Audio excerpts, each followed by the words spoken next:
Have you ever looked at your life and thought, I have a job, I have a home, I have a family, I have holiday plans, and still felt that something was missing? You can't name it, just something. You're not alone in that, and you're not the first. Erich Fromm, born in Frankfurt in 1900, a psychoanalyst and humanist of Jewish heritage, described that feeling more than 40 years ago. He fled Nazi Germany, made his way to America, and there began to observe a new kind of problem. The problem of a person who keeps acquiring more and more, and feels worse and worse. In 1976, he published a book called To Have or to Be. It became a bestseller, and it remains one today, because it describes something that was only just beginning in Fromm's time, and today is everywhere. Fromm says it plainly. There are two fundamentally different ways we can approach life. The first is the having mode. I see the world through the lens of what I can acquire, hold on to, control. My worth is measured by what I possess. The second is the being mode. I see the world through the lens of who I am, how I act, how I grow. My worth comes from what I experience and how I treat others. And now, this is important. Fromm is not saying that possessing things is bad. He's not telling you to sell your car and go live in the woods. It's about something else entirely. It's about whether things are a means to life, or whether they have become the goal itself. A car that gives you freedom, that's a tool. A car that's meant to prove to your neighbors that you've made it, that's a trap. And that difference, as simple as it sounds, changes absolutely everything. Take learning. Imagine two students, both sitting in the same lecture. The first takes notes on everything. He wants to have complete notes. On the exam, he reproduces them almost word for word. He gets top grades. A year later, he remembers nothing. The second takes fewer notes, but he listens. He asks questions. He thinks. Sometimes after the lecture, he goes to the library not because he has to, but because something genuinely caught his attention. On the exam, he doesn't come first. But 5 years later, he thinks differently than he did before university. The first acquired a diploma. The second acquired something no diploma can measure. In the having mode, knowledge is currency. You collect it to spend it. On grades, on positions, on recognition. In the being mode, knowledge is transformation. You don't collect it. It changes you. And I'll be honest with you. When I look at how education works in most schools, I see a system designed almost perfectly for the having mode. Grades, rankings, standardized tests. What gets measured is what's easy to measure. And what matters most stays off the page. Let's move to love. This is perhaps the most personal area, and the most painful when things go wrong. Fromm says that love in the having mode is love as possession. My partner, my child, my family. That word mine, which sounds tender, but hides something troubling. When you love someone in the having mode, you want to control them. You want certainty. You want them to be exactly as you imagined.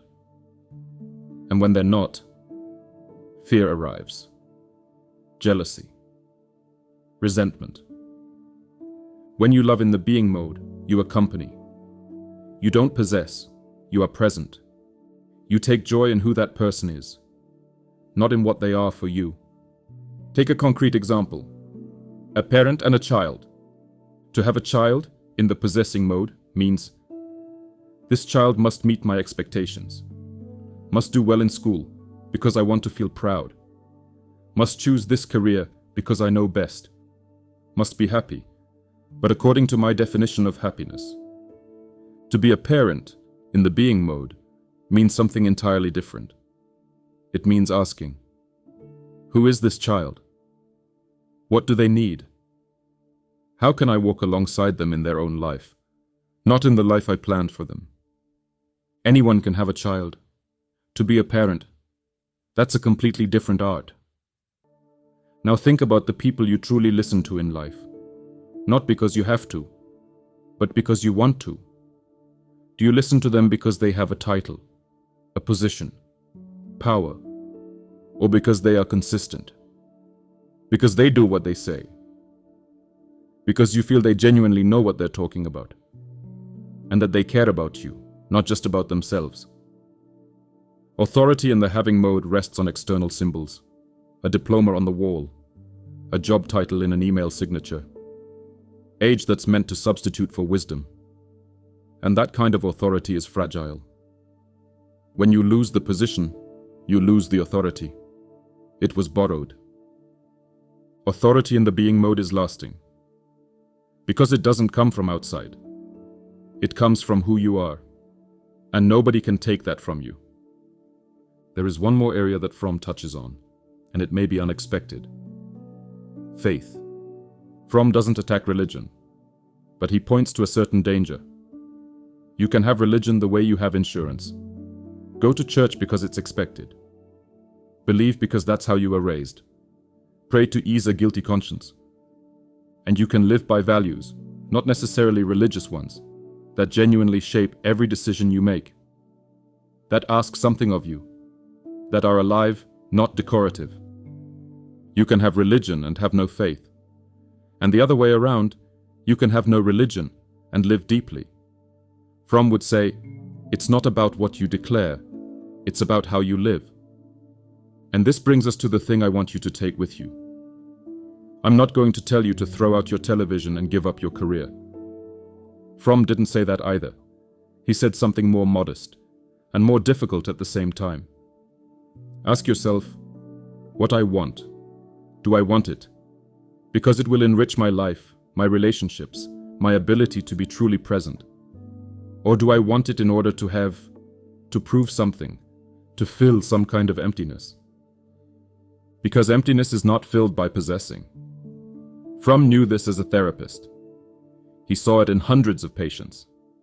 People who kept acquiring more and more, and felt increasingly empty. A real life, in Fromm's understanding, is not a list of achievements. It is the depth of experience, the quality of relationships, the capacity to be truly present, with yourself, with others, in what you do. I want you to consider, just for a moment after this conversation, one thing. In which area of your life does the having mode dominate most? Is it work, relationships, knowledge, faith? And is there something you'd like to change? You don't need to answer me. Answer yourself. Fromm wrote his book 40 years ago. But the question he asked is timeless. Because technology changes, economies change. But the human being, and their need to be, not just to have, stays the same. Thank you for being here with me. Until next time.